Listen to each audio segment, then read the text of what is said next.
Hello dear students, welcome on Vijay nursing classes. Unit number 3 start करने जा रहे हैं अपन। रिव्यू ऑफ लिटरेचर या लिटरेचर रिव्यू। लिटरेचर जैसे आप हिंदी का शब्द, इसका शाब्दिक अर्थ है साहित्य, और रिव्यू का मतलब होता है वापस से उसको ढूंढना, देखना, उसको पढ़ना, पता करना। रिसर्च में रिव्यू ऑफ लिटरेचर का मीन यह है कि क्या ऑलरेडी पता है, what is already exist, what is already non, क्या पहले से पता किया जा चुका है, क्या पहले से ऑलरेडी हमें पता है, उस चीज को पढ़ना, उसको उनके सोर्सेस ढूंढ के उनमें से पता करना, जो पहले रिसर्च हो चुके उस टॉपिक के रिगार्डिंग, उन टॉपिक्स को रिव्यू करना, देखना क्या चीजें जानकारी हासिल क्या की जा चुकी है। ठीक है, तो वो क्या कह रहा है, what is already non about a particular phenomena. उस पर्टिकुलर फिनोमेना के बारे में पहले से क्या पता है, वो क्या कहलाता है, रिव्यू ऑफ लिटरेचर कहलाता है। ठीक है, या व्हाट इज ऑलरेडी एग्जिस्ट, क्या हमें ऑलरेडी जो है नॉलेज और आइडिया, ऐसे कौन से जो जिसके बारे में ऑलरेडी कोई चीज नॉलेज या आइडिया जो है वो एग्जिस्ट करता है, ऐसी चीज पता की जा चुकी है, तो वो क्या कहलाता है, जो एविडेंस जो है वहां से उसको पता करना, पढ़ना, रिव्यू ऑफ लिटरेचर कहलाता है। ठीक है, रिव्यू ऑफ लिटरेचर या लिटरेचर रिव्यू। ठीक है, इसके जो इंट्रो की बात कर रहे हैं अपन कि क्या होता है, तो हमें क्या पता करना है, व्हाट इज ऑलरेडी नॉन। ठीक है, क्या पता करना है, what is already non.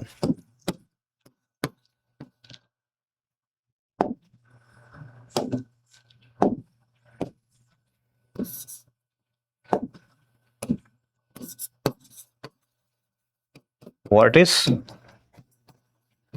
Already non about particular phenomena. उस पर्टिकुलर फिनोमेना के बारे में ऑलरेडी क्या पता है, वो क्या कहलाएगा, रिव्यू ऑफ लिटरेचर। उसकी जानकारी हासिल करना क्या कहलाएगा, रिव्यू ऑफ लिटरेचर कहलाएगा। ठीक है, और इसके साथ क्या एग्जिस्ट है, what is already exist, already exist, already exist. So review that what is already known or what already exists in literature. Literature में क्या ऑलरेडी एग्जिस्ट है या क्या पहले से पता है, उस चीज को रिव्यू करना, उस चीज को पढ़ना क्या कहलाता है, रिव्यू ऑफ लिटरेचर कहलाता है। एक डेफिनेशन दी थी क्रेसवेल ने 2013 के अंदर, it is the body of the text that aims to review the critical points of a knowledge on a particular topic of research। एक रिसर्च के किसी टॉपिक पर आपको क्या करना है, उसके रिसर्च के पर्टिकुलर टॉपिक का आपको क्या करना है, उनके क्रिटिकल पॉइंट्स का रिव्यू करना है। कुछ क्रिटिकल पॉइंट्स, जब आप कोई नया टॉपिक जिस पे आप रिसर्च करने जा रहे हो, तो उस टॉपिक में रिसर्च करने से पहले उस टॉपिक के जो क्रिटिकल पॉइंट्स है उनको आप प्रीवियस रिसर्च हुई है वहां जाके उनमें ढूंढिए और उनमें पता कीजिए कि उन रिसर्च में आपको क्या, उन रिसर्च में क्या रिजल्ट मिला था। वो रिजल्ट ऑलरेडी जब पता है तो वहां रिसर्च करने की जरूरत नहीं है।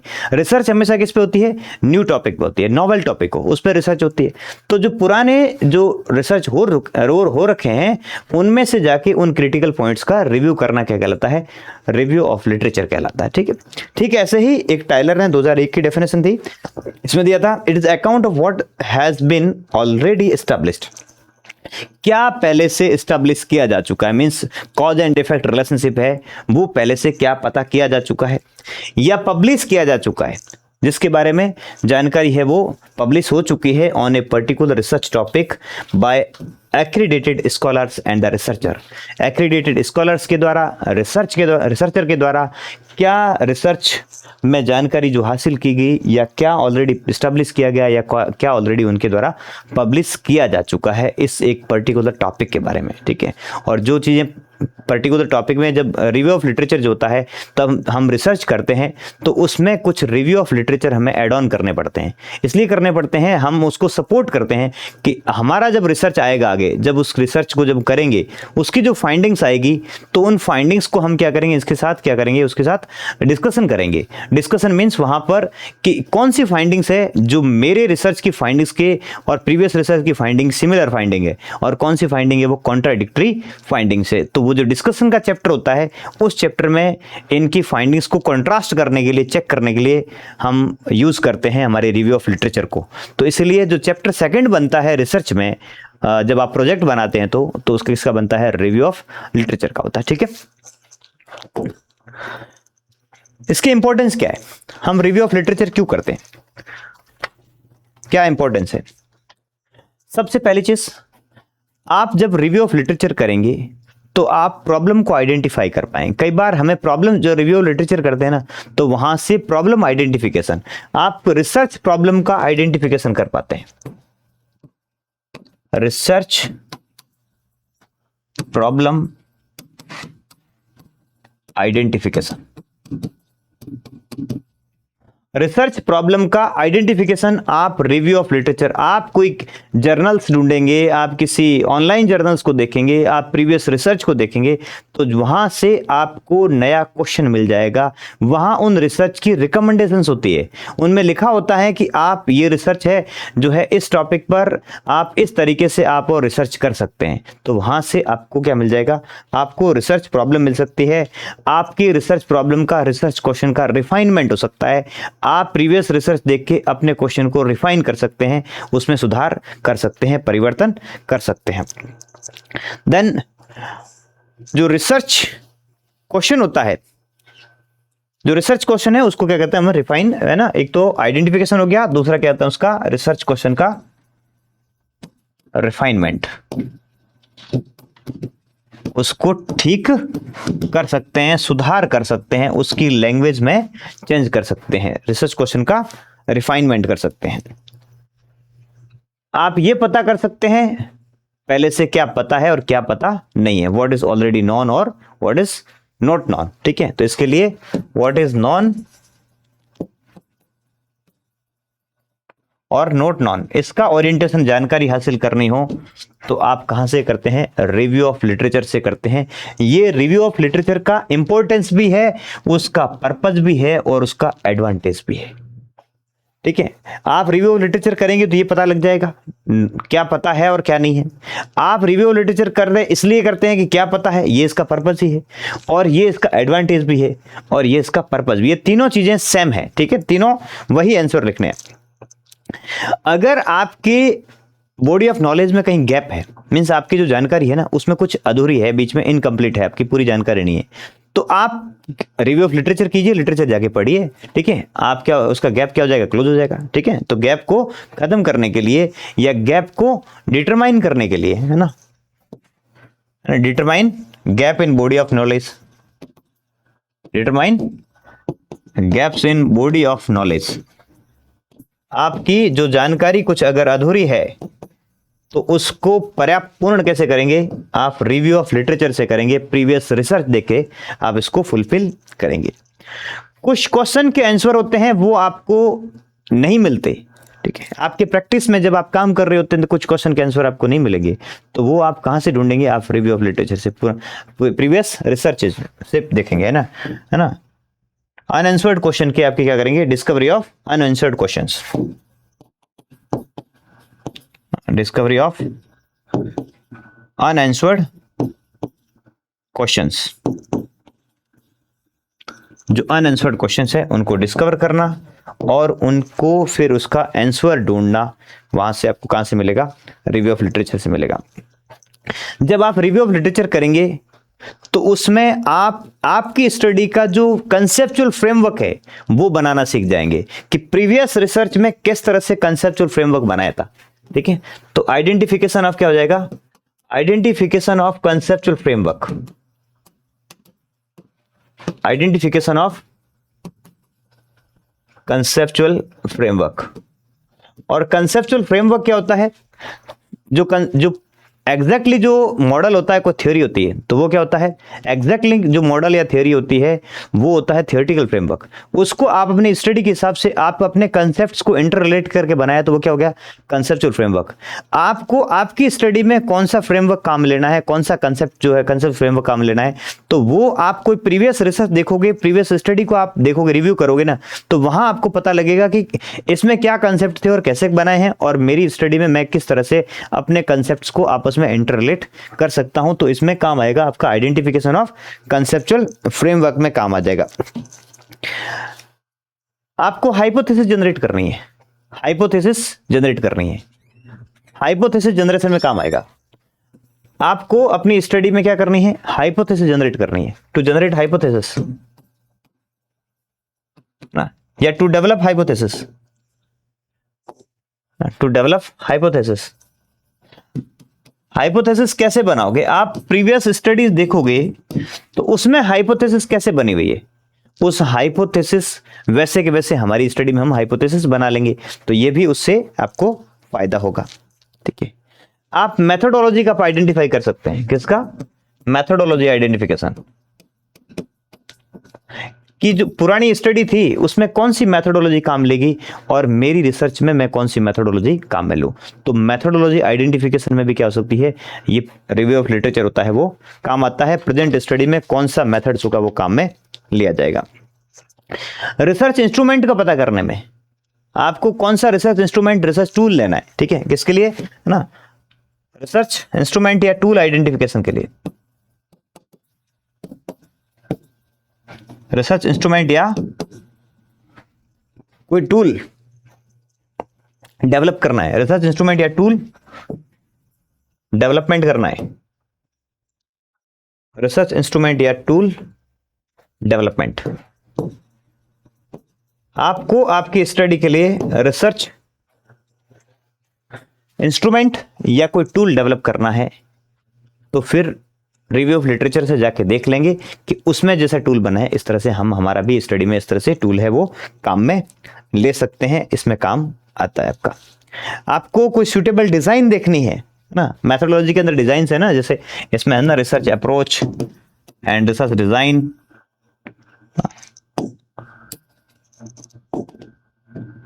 रिसर्च अप्रोच एंड जो डिजाइंस हैं वो सारी इसमें आ जाएगी आपकी। रिसर्च अप्रोच और डिजाइंस हैं वो आप यहां से आइडेंटिफाई कर सकते हैं। आप ये हेल्प करता है इंटरप्रिटेशन ऑफ स्टडी फाइंडिंग्स में, स्टडी की फाइंडिंग्स को कैसे इंटरप्रेट किया जाए उसमें हेल्प करेगा। हेल्प किसमें करेगा, in interpretation of study findings, interpretation of जो स्टडी की फाइंडिंग्स आएगी उनको इंटरप्रेट कैसे करना है। प्रीवियस रिसर्च से देखो, जाके ढूंढो कि उसमें कैसे इंटरप्रेट किया था, वैसे ही हमारी स्टडी में हम इंटरप्रेट कर लेंगे। तो ये सारे क्या है जो है वो रिसर्च के बेनिफिट है, रिव्यू ऑफ लिटरेचर के बेनिफिट है। और जब आप रिव्यू ऑफ लिटरेचर करेंगे तो पहले से क्या पता है उसकी जानकारी पता कर लेंगे, और आपको रिसर्च कैसे करनी है, कैसे क्वेश्चन बनाना है, कैसे हाइपोथेसिस बनानी है, कैसे कैलकुलेशन करनी है, कैसे टूल जो है वो डेवलप करना है, और किस तरह से आपको अपनी जो फाइंडिंग्स होती है उनको इंटरप्रेट करना है। ये सारा कहाँ से मिल जाएगा आपको, रिव्यू ऑफ लिटरेचर से। आपको ये पर्पजेज हैं उसके, ये उसके एडवांटेज भी हैं और ये उसकी इंपॉर्टेंस भी है। ठीक है, नेक्स्ट टाइप, कौन कौन से टाइप का रिव्यू ऑफ लिटरेचर होता है। रिव्यू ऑफ लिटरेचर के कौन कौन से टाइप होते हैं। टाइप की बात करें, सबसे पहला आता है ट्रेडिशनल और नरेटिव। पहला कौन सा आता है, ट्रेडिशनल या नरेटिव रिव्यू ऑफ लिटरेचर होता है। दूसरा systematic review of literature review होता है। तीसरा मेटा एनालिसिस होता है। चौथा मेटा सिंथेसिस होता है। फिर अम्ब्रेला रिव्यू होता है, इंटीग्रेटेड रिव्यू होता है और स्कोपिंग रिव्यू होता है। Integrated review and scoping review, ये उस रिव्यू के टाइप होते हैं। ठीक है, सारे जो लिटरेचर रिव्यू के क्या होते हैं, ये टाइप होते हैं। ठीक है, पहला ट्रेडिशनल, दूसरा सिस्टेमेटिक, तीसरा मेटा एनालिसिस, चौथा Meta synthesis, umbrella review, integrated review and scoping review. पहला इसमें होता है ट्रेडिशनल और नरेटिव रिव्यू। ठीक है, ट्रेडिशनल या नरेटिव रिव्यू, इसका मीन क्या होता है। ट्रेडिशनल या नरेटिव रिव्यू का मीन होता है किसी टॉपिक का डिटेल्ड स्टडी। ठीक है, इसमें क्या करते हैं, डिटेल्ड स्टडी, किसी टॉपिक की डिटेल स्टडी है ना, किसी टॉपिक के बारे में डिटेल जो स्टडी कर लेते हैं, तो वो क्या होता है, जो होता है वो कौन सा होगा, एक ट्रेडिशनली हम क्या करते हैं, टॉपिक पूरे कंप्लीट टॉपिक है ना, डिटेल स्टडी कंप्लीट टॉपिक। अगर आप किसी कंप्लीट टॉपिक के बारे में डिटेल स्टडी करते हैं तो वो कौन सा होता है, एक आपका कैसा होगा, नरेटिव रिव्यू, या जो होता है वो ट्रेडिशनल रिव्यू होता है। ठीक है, और उसमें क्या करते हैं, फिर हमारी गैप्स होते हैं वो आइडेंटिफाई करते हैं, क्या हमारे नॉलेज जो है, नॉलेज के गैप्स हैं, है ना, हमारी प्रैक्टिस के कोई गैप्स हैं, हमारी कोई नॉलेज के गैप्स हैं, तो उनको पता करने के लिए इस टाइप का रिव्यू किया जाता है। ठीक है, किसी टॉपिक की कंप्लीट टॉपिक की डिटेल स्टडी, तो कौन सा होता है, नरेटिव रिव्यू या फिर ट्रेडिशनल रिव्यू कहलाता है। दूसरा जो होता है वो क्या होता है, सिस्टमेटिक लिटरेचर रिव्यू होता है। ये एडवांस फॉर्म होती है, सिस्टमेटिक होते हैं। ये हमारी क्या होती है, एक एडवांस फॉर्म होती है जिसमें सिस्टमेटिकली स्पेसिफिक जो एस्पेक्ट होता है, सारी चीजें नहीं पढ़नी, स्पेसिफिक एस्पेक्ट को किसी भी, जब आप पढ़ोगे लिटरेचर में, इसमें क्या कहते हैं, कंप्लीट टॉपिक है, और इसमें क्या करेंगे, एक कोई स्पेसिफिक एस्पेक्ट को देखेंगे। आप किसको देखेंगे, स्पेसिफिक एस्पेक्ट का रिव्यू होगा, कंप्लीट नहीं। आपको क्या पढ़ना है, उसमें से किस चीज के बारे में जानकारी चाहिए, सिर्फ उतना ही आप देखेंगे। तो वो कौन सा होता है, एक सिस्टमेटिक रिव्यू होता है, जिसमें आपको कंप्लीट डिटेल पढ़ने की जरूरत नहीं होती है। ये वेल फोकस्ड होती है और क्रिटिकली इवैल्यूएशन और सिंथेसाइज होता है। ठीक है, क्या होती है ये फिर बिल्कुल वेल फोकस्ड होती है ना, इधर उधर नहीं। जो टॉपिक जिस पे पढ़ना है ना, उसी का होता है, सिर्फ उसका वेल फोकस्ड होता है ना। इसमें क्रिटिकल एनालिसिस होता है, उस टॉपिक का क्या होता है, क्रिटिकल एनालिसिस किया जाता है। क्लियर है, ठीक है।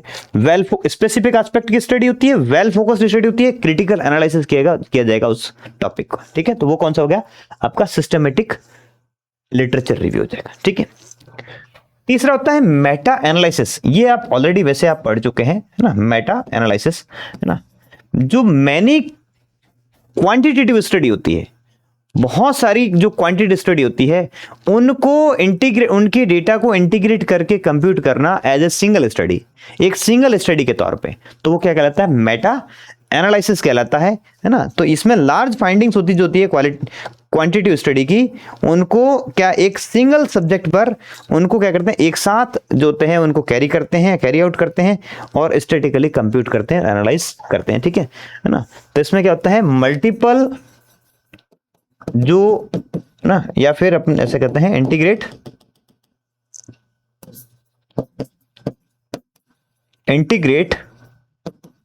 And compute multiple quantitative studies. कौन सी स्टडी, क्वांटिटेटिव स्टडी। अगर बहुत सारी क्वांटिटेटिव स्टडी है, उनको एक साथ इकट्ठा करके उनके डेटा को, है ना, integrate and compute multiple quantitative study findings. Study findings, इस बहुत सारी जो मल्टीपल स्टडी फाइंडिंग्स है ना, वो भी किस पे, वो सारी जो है वो किस पे होनी चाहिए, वो उस सेम टॉपिक पे होनी चाहिए। किस पे होनी चाहिए, सेम टॉपिक पे अगर स्टडी होती है ना, उन टॉपिक की सारी स्टडी को एक साथ करके और उनकी फाइंडिंग्स को एक साथ कंप्यूट करना क्या कहलाएगा, वो मेटा एनालिसिस कहलाएगा। ठीक ऐसे ही अगर बहुत सारी जो क्वालिटेटिव स्टडी होती है और उन क्वालिटेटिव स्टडी को अगर एक साथ कम जो होता है वो इकट्ठा किया जाए, किसको, मल्टीपल क्वालिटेटिव स्टडी जो होती है, क्या, मल्टीपल क्वालिटेटिव स्टडी को अगर इंटीग्रेट करते हैं, इवैल्यूएट करते हैं, इंटरप्रेट करते हैं, है ना, किसको, मल्टीपल क्वालिटेटिव स्टडी को इंटीग्रेट करना, इवैल्यूएट करना, integrate, evaluate, integrate, evaluate and interpret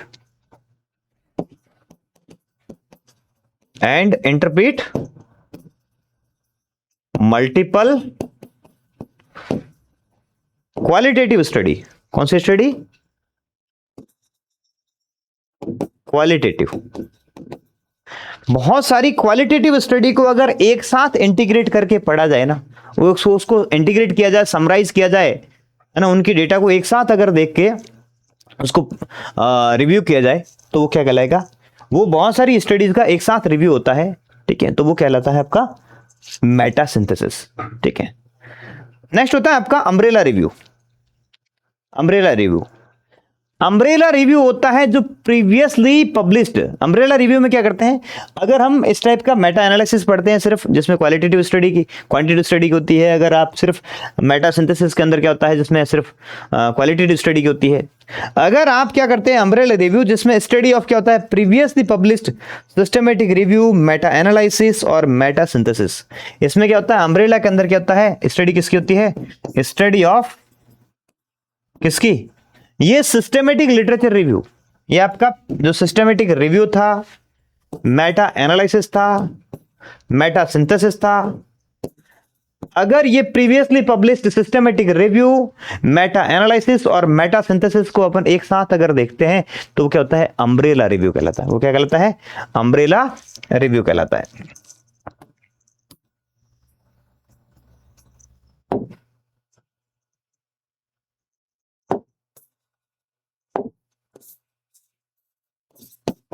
study of systematic review, Meta analysis, Meta synthesis,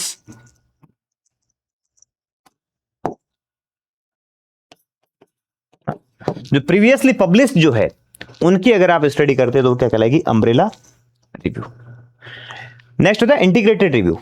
इस इंटीग्रेटेड रिव्यू का मीन ये होता है, इंटीग्रेटेड रिव्यू का मीन होता है कि अगर थ्योरी को जो आप रिव्यू कर रहे हो ना उसको अगर क्लिनिकल प्रैक्टिस के साथ कंबाइन करके देखते हो, क्लिनिकल प्रैक्टिस के साथ आप क्या करते हो उसको कंबाइन कर देखते हो, एविडेंस को इंटीग्रेट किसके साथ करते हो, जो experimental evidence with review of literature अगर स्टडी होती है उसका रिव्यू करते हैं, है ना, तो वो क्या कहलाता है इंटीग्रेटेड रिव्यू होता है ना। तो एविडेंस, एक्सपेरिमेंटल एविडेंस, कौन सा एक्सपेरिमेंटल एविडेंस या practical evidence, practical evidence,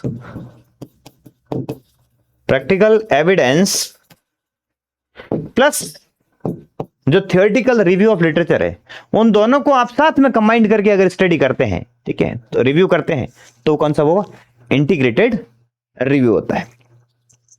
next होता है आपका एक्सटेंसिव रिव्यू। ये एक्सटेंसिव रिव्यू होता है, ये heterogeneous complex form of review होता है, मींस किसी भी रिव्यू का सबसे कॉम्प्लेक्स फॉर्म होती है। एक्सटेंसिव रिव्यू होता है लार्ज कॉम्प्लेक्स जो होता है, जहां पर जो डेटा होते हैं वो क्या होते हैं टेबल्स में, डायग्राम्स में प्रेजेंटेड होते हैं, ठीक है। तो इस टाइप के डेटा होते हैं, अगर उसको रिव्यू करते हैं तो वो क्या होता है, क्या कहलाता है, वो स्कोपिंग रिव्यू कहलाता है। ये extensive large complex type of review होता है। क्या होता है ये, लार्ज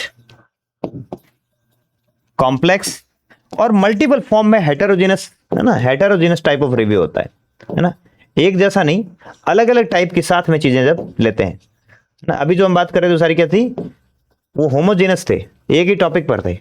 अगर मल्टीपल टॉपिक पर कोई हेटेरोजेनस रिव्यू होता है, ठीक है, तो वो क्या कहलाता है, स्कोपिंग रिव्यू कहलाता है। I think you got some idea about this types. Traditional में जैसे किसी एक टॉपिक की कंप्लीट स्टडी हो। देन नेक्स्ट जो था सिस्टमेटिक रिव्यू, इसमें एक स्पेसिफिक वेल फोकस्ड टॉपिक पर जो होता है वो रिव्यू होता है। बहुत सारे अगर क्वांटिटेटिव स्टडी को एक साथ करके स्टडी करते हैं मेटा एनालिसिस, क्वालिटेटिव स्टडी को एक साथ करके पढ़ते हैं तो कौन सी मेटा, एक ही टॉपिक पर मेटा सिंथेसिस। अम्ब्रेला रिव्यू जिसमें क्या करते हैं ये सारे systematic review and Meta analysis, Meta synthesis, इनको सब साथ में इंटीग्रेट करके देखते हैं तो कौन सा होता है ना अम्ब्रेला रिव्यू। इंटीग्रेटेड को हम क्या करते हैं प्रैक्टिकल एविडेंस को रिव्यू ऑफ लिटरेचर के साथ में देखते हैं। और किसी हेटेरोजेनस रिव्यू जो होता है लार्ज कॉम्प्लेक्स टाइप का रिव्यू होता है तो स्कोपिंग रिव्यू कहलाता है, ठीक है। तो ये हमारे टाइप्स हो गए, ठीक है। नेक्स्ट जो आता है सोर्सेस, ठीक है।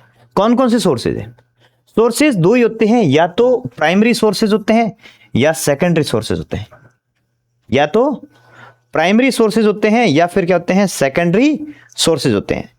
प्राइमरी सोर्सेज वो होते हैं जो क्या होते हैं ओरिजिनल रिसर्च होते हैं, ये ओरिजिनल होते हैं। कैसे होते हैं ये ओरिजिनल रिसर्च होते हैं, ओरिजिनल रिसर्च होते हैं। तो इसमें क्या होता है ओरिजिनल रिसर्च में, तो जो जिसने रिसर्च किया है, जिसने रिसर्च कंडक्ट किया है उसी ने क्या किया है ना। प्राइमरी सोर्स वो होते हैं जिसमें is written by a person who developed the theory और द कंडक्ट द रिसर्च, जिसने रिसर्च किया उसी ने रिसर्च को लिखा, ठीक है। ये ओरिजिनल रिसर्च, ओरिजिनल सोर्स होता है ना, ओरिजिनल रिसर्च होते हैं जिसमें रिटन, है ना, रिसर्च कंडक्टेड और रिटन बाय सेम पर्सन, है ना, research conducted and written by same person. एक ही व्यक्ति के द्वारा अगर रिसर्च किया गया है और उसी के द्वारा वो बात अगर लिखी गई है तो क्या होगा, वो क्या कहलाएगा, प्राइमरी सोर्स, या फिर आपका जो है वो ओरिजिनल सोर्स जो है, ओरिजिनल रिसर्च का सोर्स कहलाएगा। दूसरा जो होता है सेकेंडरी सोर्स होता है, तो उसमें जो डॉक्यूमेंट किसी और के द्वारा प्रिपेयर किए गए थे अदर देन ओरिजिनल रिसर्च, तो ओरिजिनल रिसर्च के बाद में रिसर्च किसी और के द्वारा की गई थी और डॉक्यूमेंटेशन डिफरेंट के द्वारा किया गया था, है ना। तो डॉक्यूमेंटेशन बाय जो होता है वो by someone others than researcher, है ना। डॉक्यूमेंटेशन जो होता है इसका बाय समवन अदर्स, किसी और के द्वारा,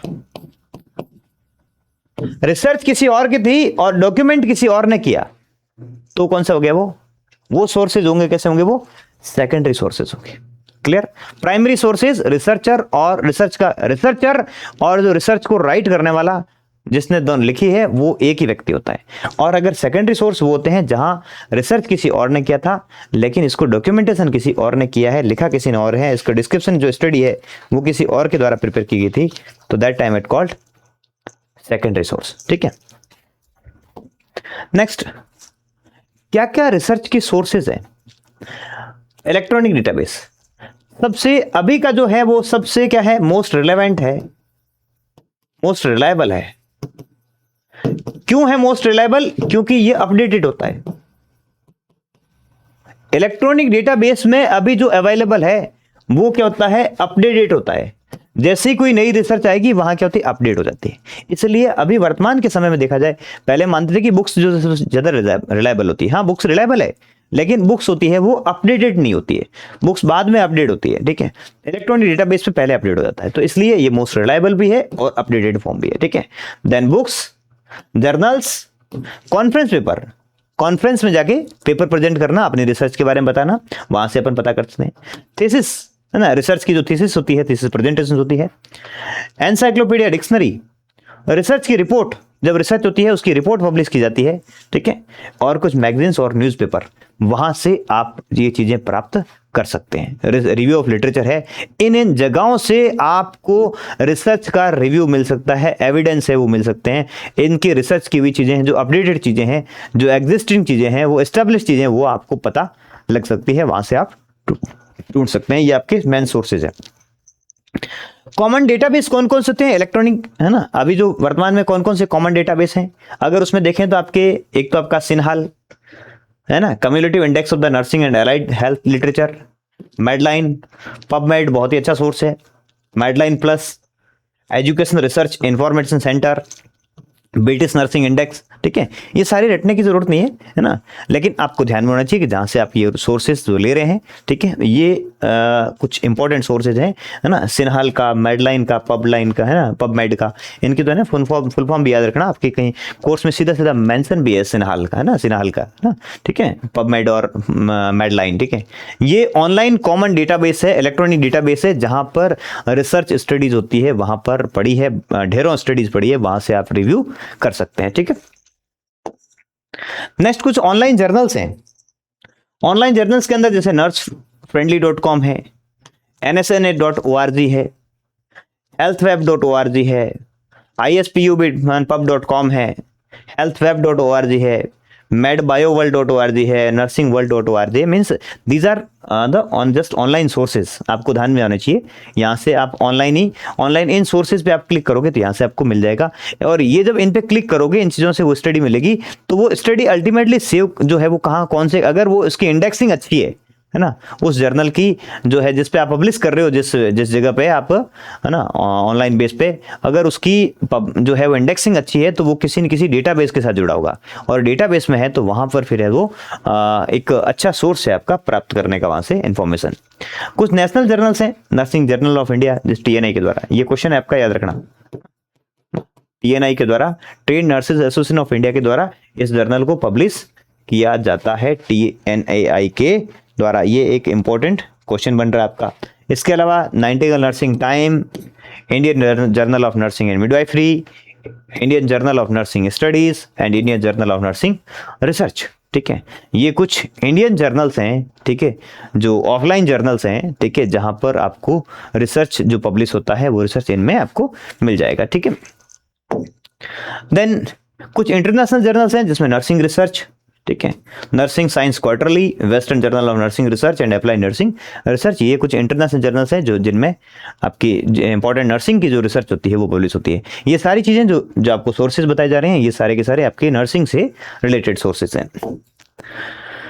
then criteria for selection of source. जब आप सोर्स को सिलेक्शन करेंगे तो उसमें उसके कुछ क्राइटेरियाज होते हैं, उन क्राइटेरिया को ध्यान में रख के आपको सोर्सेस चूज करने होते हैं। कौन कौन से क्राइटेरिया? पहली चीज है, जब आप एक्चुअली में नॉट क्राइटेरिया, ये points to be considered for, not a criteria, ये points to be considered for review of literature है। जब आप रिव्यू ऑफ लिटरेचर करो तो क्या चीज ध्यान में रखनी है, ठीक है ना, ये criteria for review of literature, criteria for review of literature एक तरह से।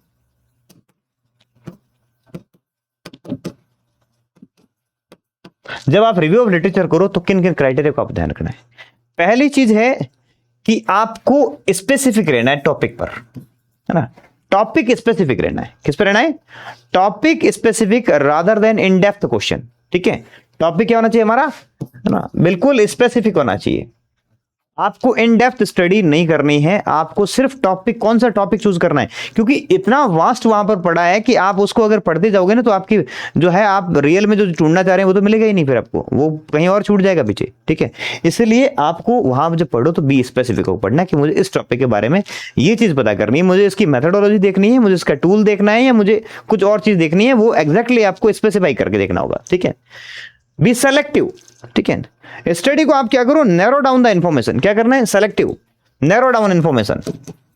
आपको क्या पता करना है, कौन सा टॉपिक स्पेसिफाई करना है और उस टॉपिक में भी क्या पढ़ना है, सेलेक्ट कर लो, नैरो डाउन इंफॉर्मेशन। उस टॉपिक को कर लो और नैरो कर लो। टॉपिक कौन सा, उस टॉपिक के भीतर भी क्या मेथड, टूल, एजम्पशंस, क्या आप ढूंढना चाह रहे हैं उसके भीतर से, वो आप ढूंढ लीजिए। ठीक है, वो होता है be specific, then be selective, then focus on current topics. किस पे करना है? Focus on current topic. और जो अभी focus on current topic research, अभी जो रिसर्च हुआ है, हाल ही में जो रिसर्च हुआ है, जो रिसेंट एविडेंस है, रिसेंटली जितना न्यू हुआ है उसको पहले पढ़ना है। और जब आप लिखते हैं तब भी ऑर्गेनाइज्ड पैटर्न में लिखते हैं, तो जो रिसेंट में हुआ है उसको सबसे पहले लेना है। ठीक है, जो न्यू टॉपिक पे, जो करंट टॉपिक पे रिसर्च हुए हैं उनको सबसे पहले देखना है। और अगर आपका कोई टॉपिक है तो उसमें भी जो करंट में जो रिसर्च हुए हैं उनको सबसे पहले देखना होता है। ठीक है, ensure the evidence for the claim. जब आप वहां पढ़ रहे हैं तो आपको वहां से एविडेंस ढूंढने हैं, आप वहां से आपको एविडेंस ढूंढने हैं कि ये मेरी स्टडी को सपोर्ट कर रहे हैं। ठीक है, आप स्टडी को सपोर्ट करने के लिए या फिर आपको कोई एविडेंस बेस्ड प्रैक्टिस ढूंढनी है तो उसके लिए जो आपको आपकी प्रॉब्लम को सॉल्व कर रहे हैं वो एविडेंस ढूंढने, एविडेंस ढूंढ के एविडेंस जब क्लेम करोगे ना तभी वो उसके क्या होगे, वो आपकी चीजें जो आप सॉल्व करना चाह रहे थे वो आपकी सॉल्व हो पाएगी। तो आपको वहां से क्या ढूंढना है?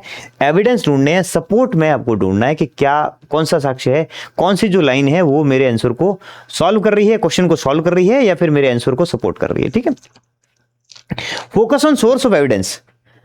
जब आप सोर्स ऑफ एविडेंस की बात करो, है ना, जब आपने एविडेंस के सोर्स की बात की थी, एविडेंस बेस्ड प्रैक्टिस की बात कर रहे थे, तो वहां पर 6S सोर्सेज थे हमारे, है ना, higher level of evidence scale भी थी, है ना। तो उस समय जो लेवल ऑफ एविडेंस स्केल की थी वो हमेशा क्या होना चाहिए, हमारा रिलायबल सोर्स होना चाहिए। कैसा होना चाहिए? रिलायबल। जो 6S सोर्स था, आपने पढ़ा था वहां पर एविडेंस बेस्ड प्रैक्टिस के अंदर ना, जो सिस्टम था वो सबसे ऊपर पे, टॉप पे आ रहा था, लेवल 1 पे। ठीक है, तो जो सोर्स है वो हमेशा कैसा होना चाहिए, रिलायबल सोर्स से। आप अगर ऑनलाइन जर्नल्स देख रहे हैं, वहां पर डेटाबेस देख रहे हैं, तो आप पबमेड से देख रहे हैं, सिन्हा से देख रहे हैं, तो इसका मतलब वो क्या है, जो है वो रिलायबल सोर्स है। उस पर जो डेटा जो अपडेट किया जाता है वो बड़ी इन्वेस्टिगेशन के बाद, बड़ी उसकी क्रिटिकल एनालिसिस के बाद फिर वहां पर अपडेट होता है, ऐसे ही नहीं हो जाता है, ठीक है। देन रेफरेंस साइटेशन, जब वहां पर आप डेटा आप सर्च कर रहे हो, कुछ रिव्यू कर रहे हो, तो उसका रेफरेंस लेना नहीं भूलना है।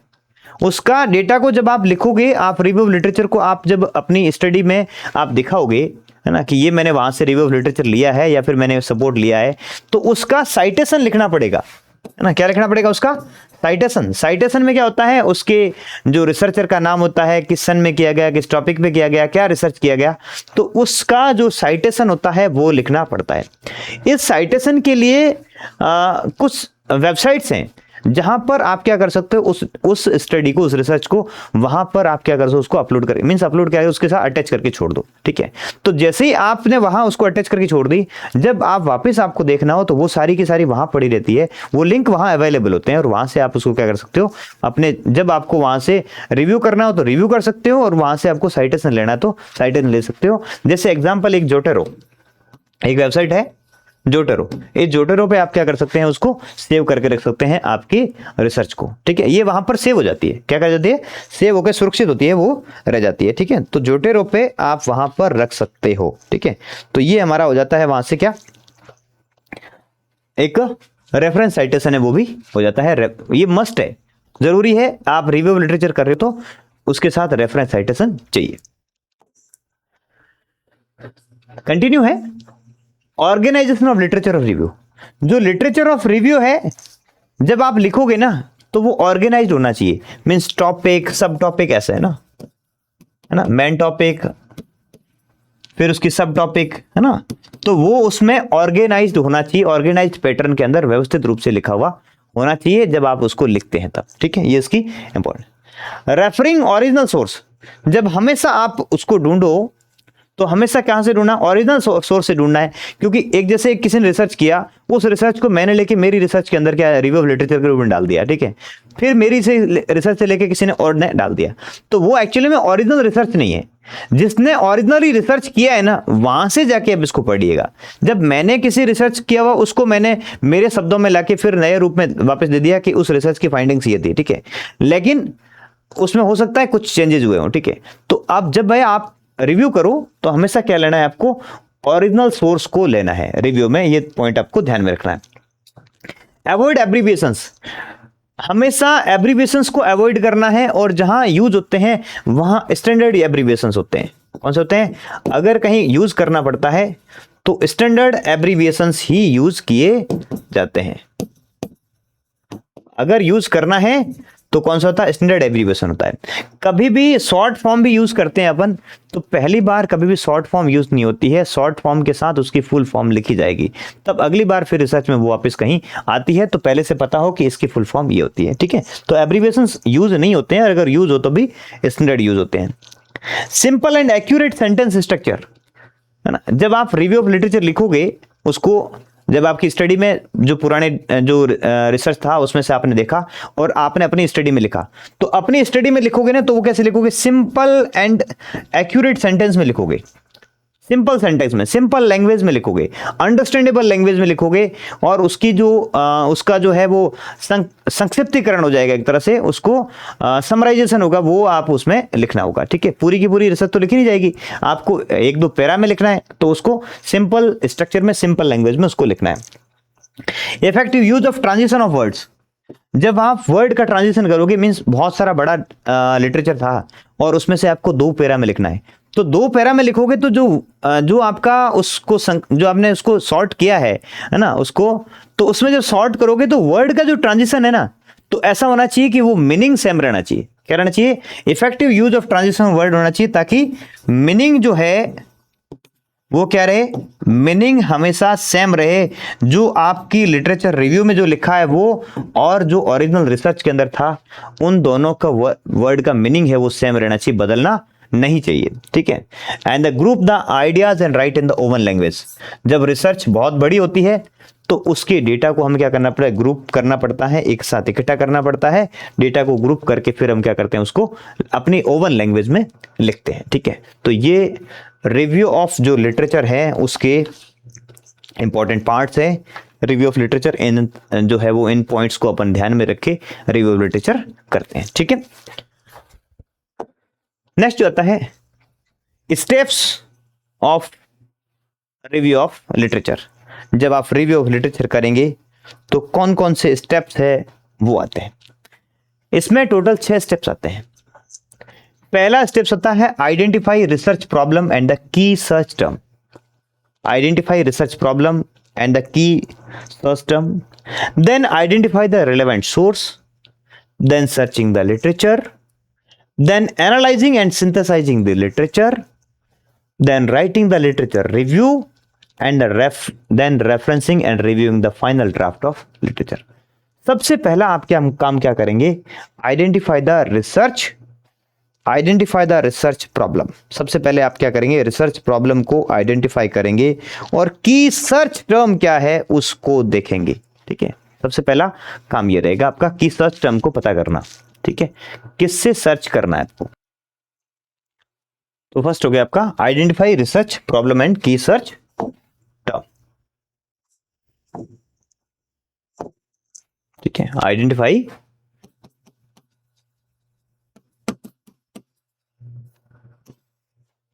रिसर्च प्रॉब्लम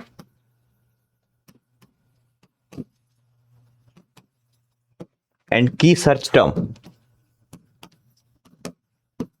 ना। रिसर्च प्रॉब्लम क्या थी और की सर्च टर्म क्या है उसको आपको आइडेंटिफाई करना है। तो इसमें क्या होता है, जब आपको सबसे पहले तो रिसर्च प्रॉब्लम आइडेंटिफाई कर ली। ठीक है, रिसर्च प्रॉब्लम आइडेंटिफाई की, उसके बाद की सर्च टर्म है ना, जैसे कि आपको ब्रेन इंजरी है ना, जैसे 2 वर्ड आपने पता कर लिए है ना। एग्जांपल देखिए, ब्रेन इंजरी,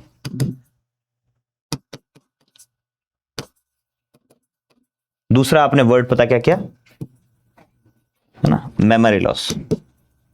आपको सर्च करना है, ब्रेन इंजरी सर्च करना है या मेमोरी लॉस सर्च करना है। कई बार ये वर्ड होते हैं, हम क्या करते हैं इसको कंबाइंड यूज करते हैं ना। क्या करते हैं इसको ना, कंबाइंड यूज होता है ना, कंबाइंड सर्च करते हैं इसको। क्या करते हैं इसको, कंबाइंड सर्च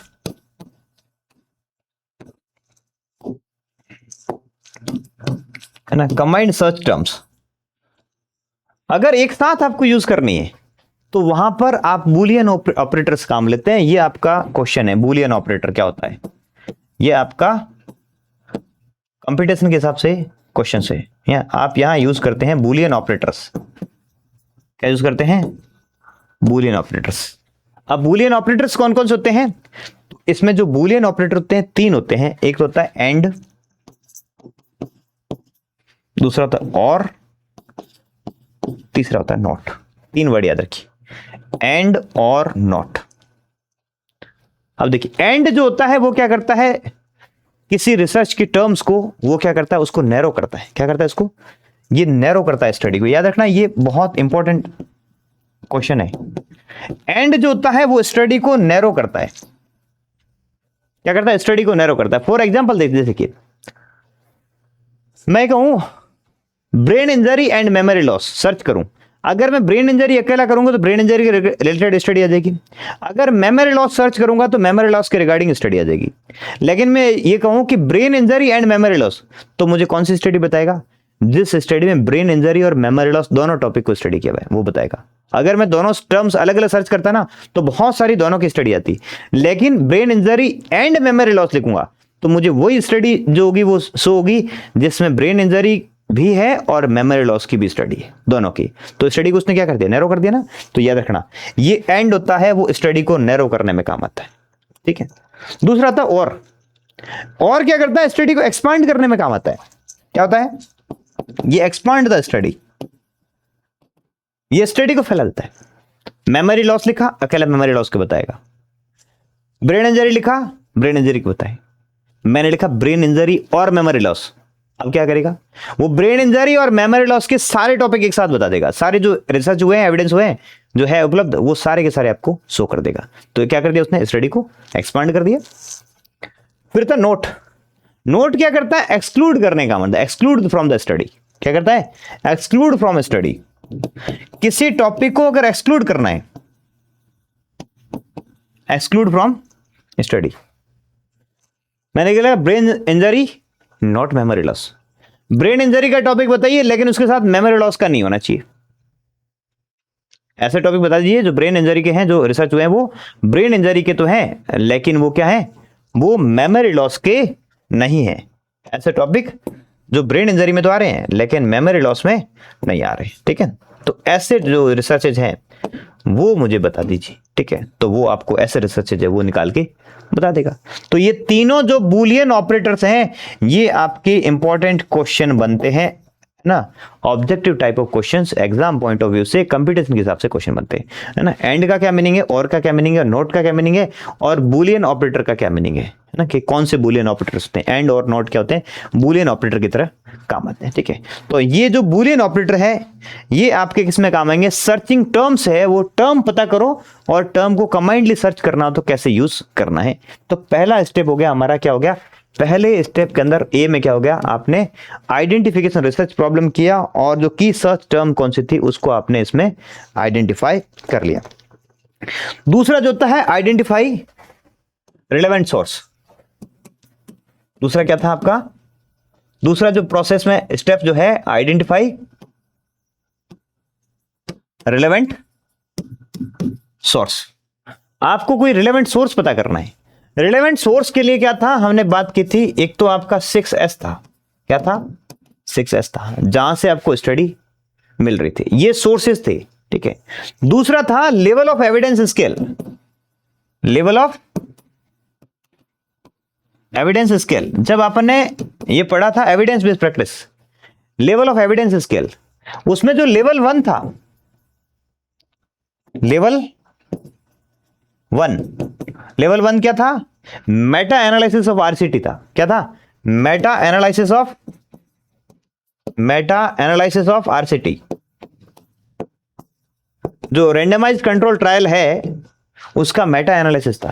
तो वो सबसे ज्यादा अच्छा, सबसे अच्छा जो था क्या था, लेवल 1 सोर्स था, वो सबसे अच्छा था, मोस्ट रिलायबल सोर्स था। तो आपको जो सोर्स ढूंढना है वो कैसा होना चाहिए, वो रिलायबल होना चाहिए, अपडेटेड होना चाहिए। दो चीज ध्यान में रखनी है। क्या देखना है आपको, रिलायबल सोर्स होना चाहिए, अपडेटेड होना चाहिए, आपके अपने टॉपिक से रिलेटेड जो है वो वहां से आपको वहां से डेटा मिल जाने चाहिए। अगर ये दो चीजें मिल रही है तो फिर आप वो सोर्स को आइडेंटिफाई करिए कि मुझे यहां से डेटा है वो पता करने हैं, यहां से रिव्यू ऑफ लिटरेचर करना है। ठीक है, क्लियर है? ठीक है, तो ये आपके 6S और लेवल ऑफ जो एविडेंस स्केल है, ये वैसे भी आपके क्वेश्चन है आपके उसमें प्रैक्टिस में, जो एविडेंस बेस्ड प्रैक्टिस के अंदर इन क्वेश्चंस की अपन वैसे चर्चा कर चुके हैं। ये आपके कंपटीशन के हिसाब से आने वाले क्वेश्चन है। नेक्स्ट जो तीसरा होता है वो होता है सर्चिंग द लिटरेचर। सी जो है वो सर्चिंग लिटरेचर। तीसरा स्टेप सर्चिंग लिटरेचर। लिटरेचर को आपको सर्च करना है। लिटरेचर को जब सर्च करेंगे तो आप क्या यूज करेंगे, की टर्म यूज करेंगे, है ना। पहली चीज तो है आप क्या यूज करेंगे, है ना, की जो टर्म्स थी आपने आइडेंटिफाई की थी वो की टर्म्स यूज करेंगे। कई बार क्या होता है, की टर्म्स की जगह आपको अल्टरनेटिव की टर्म्स भी यूज करनी पड़ती है। क्या यूज करनी पड़ती है, अल्टरनेटिव की टर्म्स। अल्टरनेटिव की टर्म्स या कीवर्ड्स है वो यूज करने पड़ते हैं। जैसे बेड सोर की जगह प्रेशर सोर्स, बेड सोर की जगह प्रेशर सोर लिखा हुआ हो सकता है।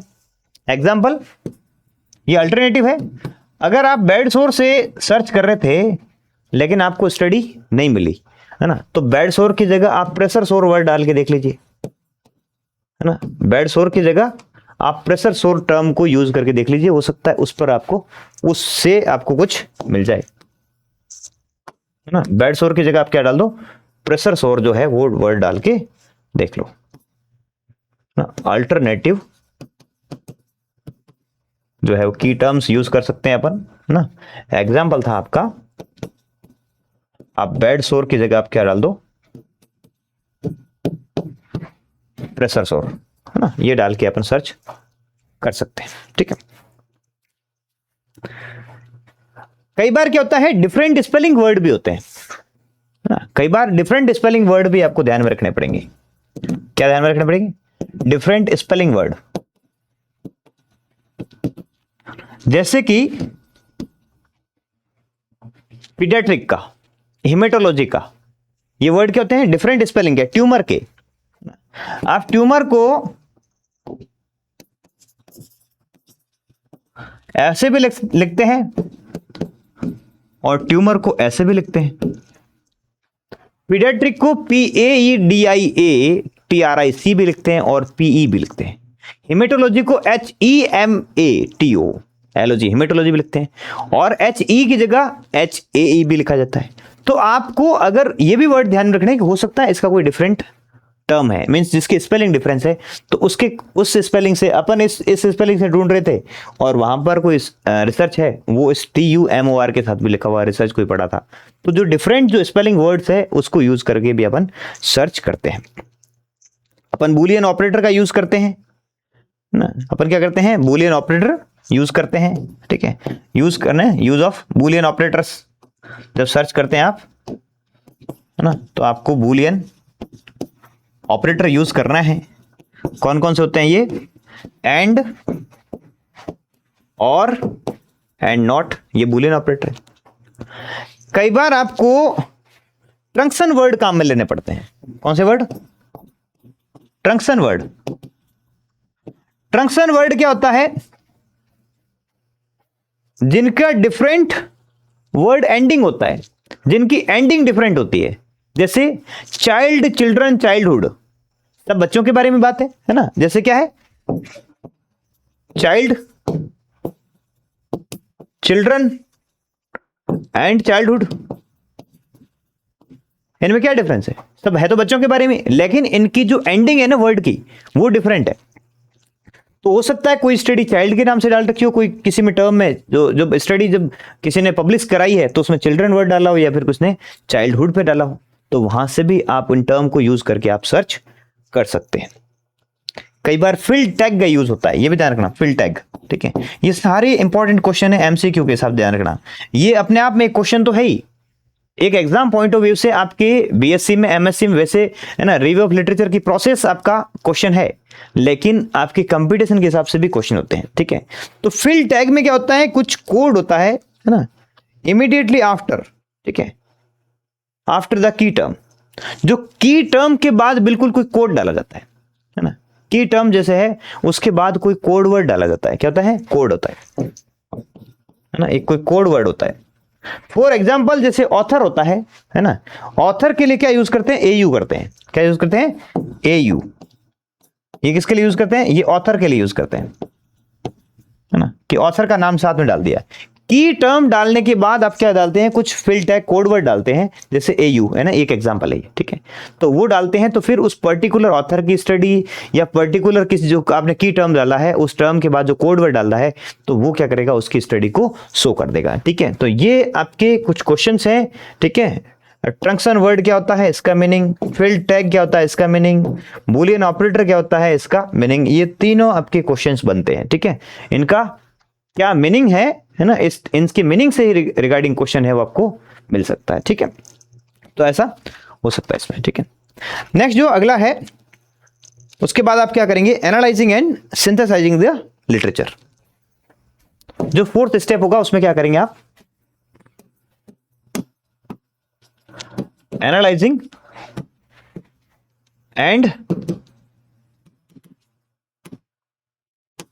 Synthesising the literature. जब आप लिटरेचर रिव्यू करते हैं तो उसको एनालाइज करते हैं, उसको सिंथेसाइज करते हैं। जो आपने पढ़ा है ना, अब उस चीज को एनालिसिस करके, सिंथेसाइज करके आपको समरी लिखनी है। तो जिस समय आप समरी लिखेंगे तो इस समय आप जो यूज करेंगे, है ना, फॉर्मेट यूज करेंगे, वो आप कौन सी अप्रोच यूज करेंगे? PQRS अप्रोच काम लेंगे। कौन सी अप्रोच काम लेंगे? PQRS, है ना। कौन सी अप्रोच? PQRS अप्रोच आप काम में लेने वाले हैं, ठीक है। तो PQRS अप्रोच काम में लेंगे तो आपके इसमें क्या क्या होगा? P, Q, R और S, इनके क्या क्या मीनिंग है वो अपन देखते हैं, ठीक है। पी का मतलब होता है प्रीव्यू या ओवरव्यू। पी का मीन क्या होता है? प्रीव्यू करना या किस चीज का ओवरव्यू करना। आर का मीन होता है आप अपने क्वेश्चन से देखेंगे, रिलेटेड करके देखेंगे। क्यू का मतलब क्वेश्चन होता है। आर का मतलब आपको क्या करना है, उसको रीड करना है। और एस का मतलब क्या होता है, उसको आपको समराइज करना है। ठीक है, तो जब आपने पढ़ लिया, पूरा रिसर्च कर लिया, तो इसकी जो एनालिसिस की प्रोसेस होती है ना, एनालाइजिंग एंड सिंथेसाइजिंग में, तो सबसे पहले आप उसका एक प्रीव्यू करो कि क्या पढ़ा है मैंने, है ना। एक ब्रेन मैपिंग होती है, प्रीव्यू तैयार होता है। उसके बाद आपने जब प्रीव्यू हो गया, ओवरव्यू कर लिया आपने, तो उसके बाद क्या होता है, आप अपने क्वेश्चंस को देखिए, आपका क्वेश्चन क्या था, फिर उस क्वेश्चन के रिगार्डिंग में आप उसको रीड कीजिए। क्या कीजिए, उस जो आपने पढ़ा है उसको वापस से पढ़िए, रीड कीजिए कि मेरे क्वेश्चन का आंसर इसमें मिल रहा है कि नहीं मिल रहा। और फिर क्या करते, लास्ट में समराइज कीजिए कि मेरे क्वेश्चन का आंसर ये मिला, या फिर मुझे ये एविडेंस इसमें मिला, ये मेरी सिमिलर फाइंडिंग्स थी, या मेरी ये कॉन्ट्राडिक्टिव फाइंडिंग थी, या मेरा ये क्वेश्चन था उसके रिगार्डिंग मुझे ये सॉल्यूशन मिल गया। ठीक है, तो PQRS अप्रोच यूज करते हैं। पहले प्रीव्यू, हम उसका एक प्रीव्यू देखते हैं, है ना। उसके बाद उसका हम क्वेश्चन क्या है हमारा, उस क्वेश्चन को वापस से रीड करते हैं, उस क्वेश्चन के रिलेवेंट उसको पढ़ने की कोशिश करते हैं, रीड करते हैं, और उसके बाद उसको समराइज करते हैं। तो ये इसकी अप्रोच रहती है। ठीक है, ये इसकी नेक्स्ट जो इसका डी जो स्टेप था उसका हो गया। नेक्स्ट उसके बाद अगला जो स्टेप होगा, writing the review of literature. Writing the review of literature. Next जो ये है, राइटिंग द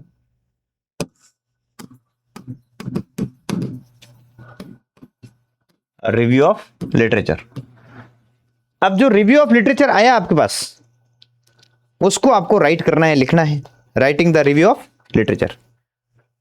जब रिव्यू ऑफ लिटरेचर लिखा जाता है तो स्पेशली उसके कुछ पार्ट होते हैं, है ना। उसमें इंट्रोडक्शन, मेनली 3 पार्ट होते हैं। एक तो इंट्रोडक्शन होता है,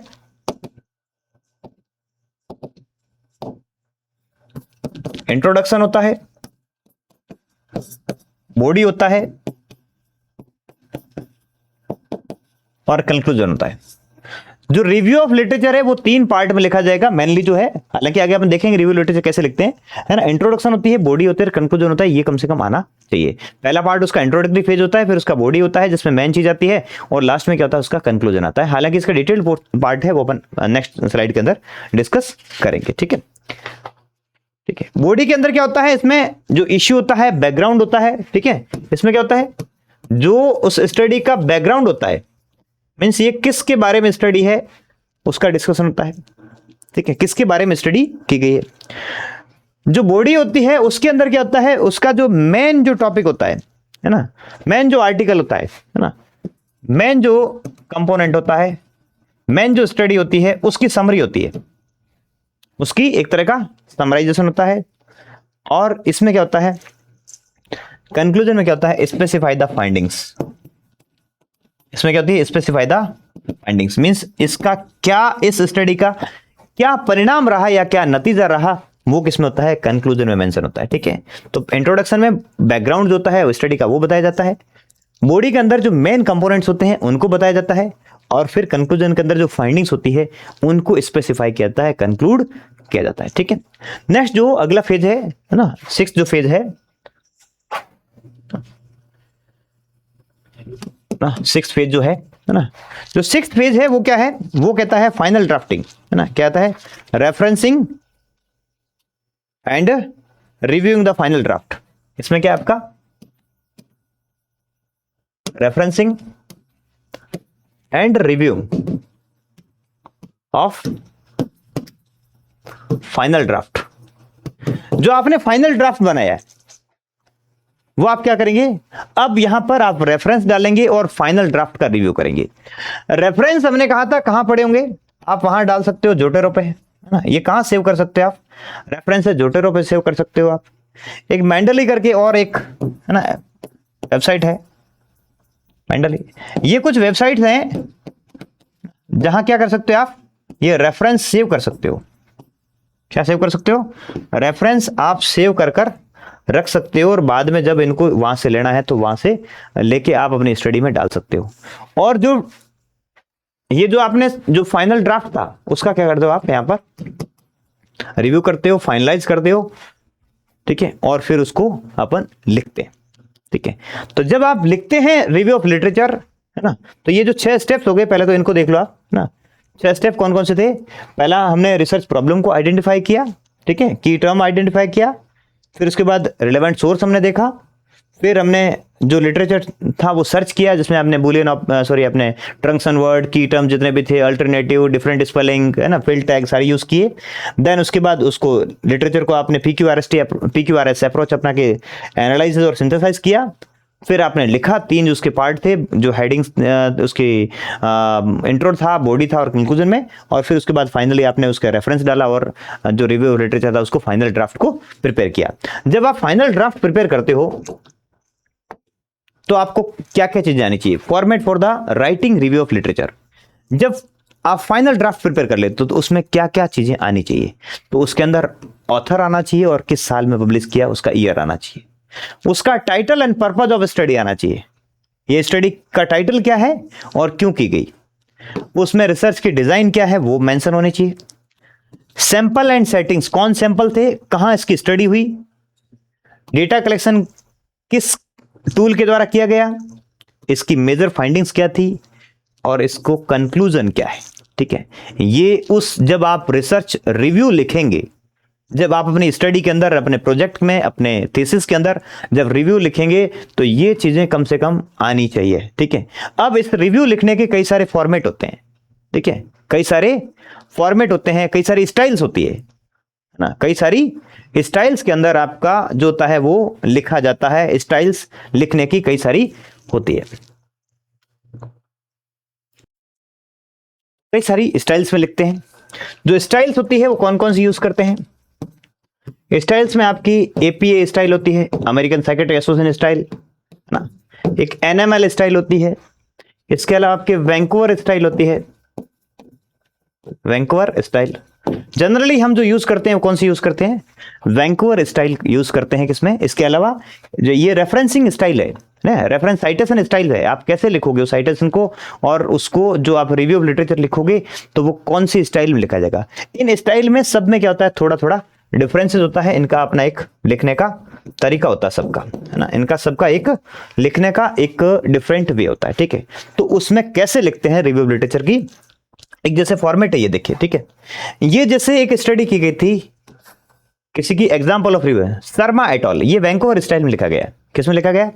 ये वैंकूवर स्टाइल के अंदर लिखा गया है, Sharma at all, Sharma at all. एक याद रखना, यहां जो लिखते हैं ना, ये क्या होते हैं, ये जो शर्मा, अगर मान लिया कोई सुरेश शर्मा था या फिर कोई कोई भी नाम था, है ना, जैसे करण शर्मा था, तो शर्मा के एक्चुअली में यहां अगर जो पूरा जो होता है लिखना गया था शर्मा, जो उसका जो लास्ट नाम जो टाइटल होता है ना वो पहले आएगा, और जो पहला वर्ड होता है उसका क्या होता है, उसका एक जो है वो एक वर्ड लिख के उसको डॉट करके अपन यूज कर सकते हैं, शर्मा के। अगर 2 से ज्यादा राइटर हैं, कितने से?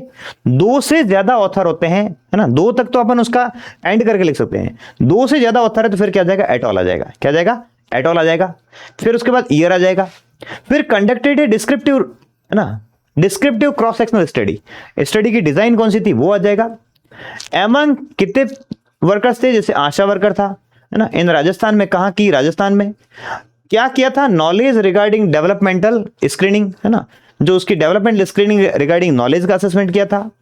Data were collected using structured questionnaire, क्या यूज किया? टूल क्या? स्ट्रक्चर्ड क्वेश्चनियर यूज किया था।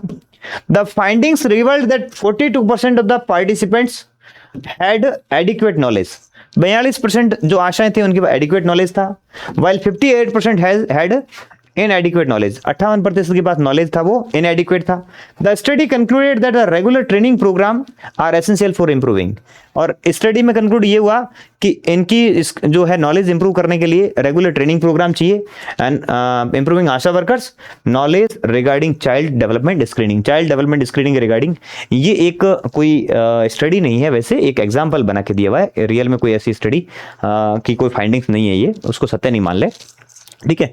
लिखना कैसे है, तो उस टाइप की ये जो है, ये 2 पैरा में हो सकती है स्टडी, थोड़ी और डिटेल बना के, ठीक है। तो ये जो लिखने की एक स्टाइल होती है, जब आप रिव्यू ऑफ लिटरेचर लिखेंगे तो इस तरह से आप उसमें लिख सकते हैं, ठीक है।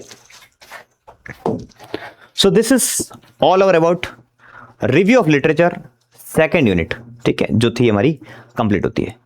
Thank you very much.